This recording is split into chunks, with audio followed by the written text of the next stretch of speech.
Hello, everybody. Rod Baker, God and Rod. And I'm fixing to pull my fly rod out here and do some fly fishing. But I wanted to be able to talk while I was fishing. I know that kind of sounds odd to those of us who fish a lot, but I do a lot of praying while fishing. So, why not talk to you guys while I'm fishing? So I'm going to get my stuff out and I'll be right back, but I'm going to keep talking during this deal. And the subject matter that I want to talk about today is the life of a lie. Okay? Because see, a lie is a beginning of something that starts, and it grows and it grows and it grows. And the only way to combat that lie and to stop its growth, and then basically, like a cancer, a lie is like a cancer. Once it's there, it grows, it feeds, and it feeds. And especially the more you tell that lie or you live that lie. And then other lies come about and add to that cancer, that lie. And it has a life of its own. It begins to continue to live that way. I know, because I used to be that. I used to be someone who would tell those lies. And something happened to me where I heard someone say something about replacing lies with the truth. And the next thing I knew, I began to realize every time I told the truth about something, or I stopped the lie and changed it to the truth, I began to dissipate that lie. It's like radiation on cancer, except it makes you healthier rather than make you sick. It's like having the cure for cancer. The truth is the cure for cancer. Because a lie is cancer. See, because once you start lying, it becomes habitual. You can't stop it until you completely have this psychic change and realize, oh my God, I've got cancer. And it's lying. It takes on a life of its own. It's the life of a lie. And then everything around you are lies. And then those lies begin to be bigger things. Deception, bearing false witness, accusing people of things that they're not doing, betrayal. See, then the lies are living in your head. Then you don't know the difference between the lie and the truth. Everything becomes a fancied perception. It's a horrible way to live. It truly is, because, and it used to be, well, I tell the truth because I can't remember the lies. Well, that's the funny part about it is you're never going to remember all of the lies, but the only way you can dissipate them is with the truth. The more your life becomes truthful, authentic, real, the more it becomes that, is the more that those lies and that cancer of those lies go away. Shrinks. But lies have a life. Don't think that they don't. They grow, just like everything else. And it's often a spiritual thing. Lies are often a spiritual thing. Malady.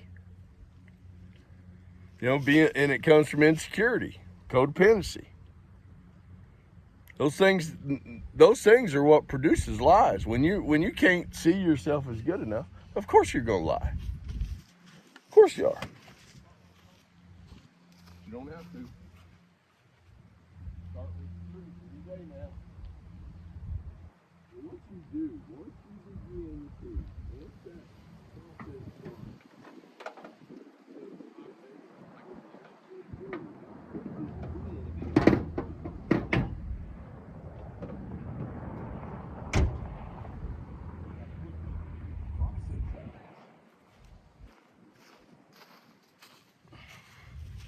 The truth is an amazing thing because it heals. And it truly does. It heals. Truth heals a multitude of sins. And it's written that confession heals a multitude of sins. And that's the truth. Once you're able to confess the things that you've lied about or that you've done, man, the healing begins. Confession.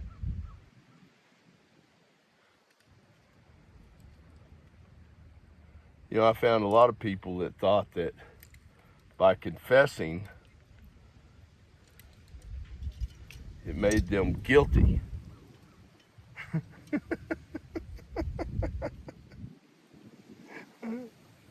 You're already guilty whether you confess or not, dummy. What confessing does is helps you heal.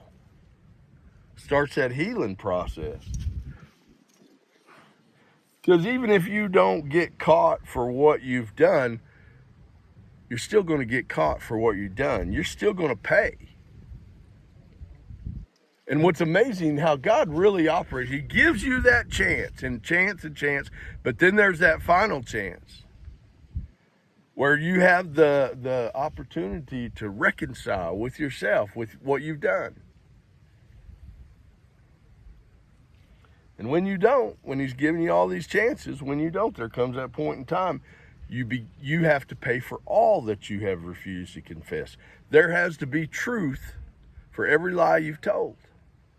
The universe is not going to let this thing, the universe will never allow itself to be out of balance. There will always be balance. You may have to pay with your life. You may have to pay with your family's life. You may have to pay with your friend's life. But if you can't confess yourself, and if you can't gain control of the lies that are coming out of your mouth, and to get to that psychic change where you tell the truth, then you'll die in the lie. You'll die in it. You will. The universe is not going to let you go along and continue doing the same things you've been doing for the last 12 years. 12 years you've gotten away with this. And God has brought you someone and who tried to show you what the truth was, and that you could tell the truth, and that you could be set free. And you didn't want to listen to that. You wanted to go back over there with all those liars, all those con men. Well, you're going to sit yourself in jail. You're going to get convicted. You know what's even funnier? You'll probably get convicted for something you didn't even do because of all the things you've already done. Wouldn't that be justice? To be convicted for something that you didn't do because of all the things that you've already done. That's justice. That's good, godly justice. It truly is. I'm going fishing. I live by the truth. I got no trouble telling the truth. I got no trouble listening to the truth, seeing the truth. I will not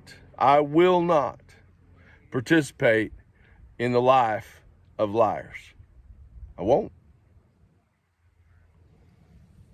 So you either come to me with the truth, or you stay yourself where you are on your couch, being miserable, depressed, unhealed.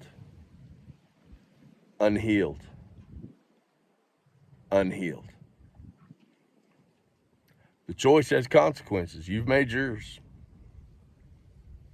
Comes a point in time when it's too late to change your mind. It's just the way it is.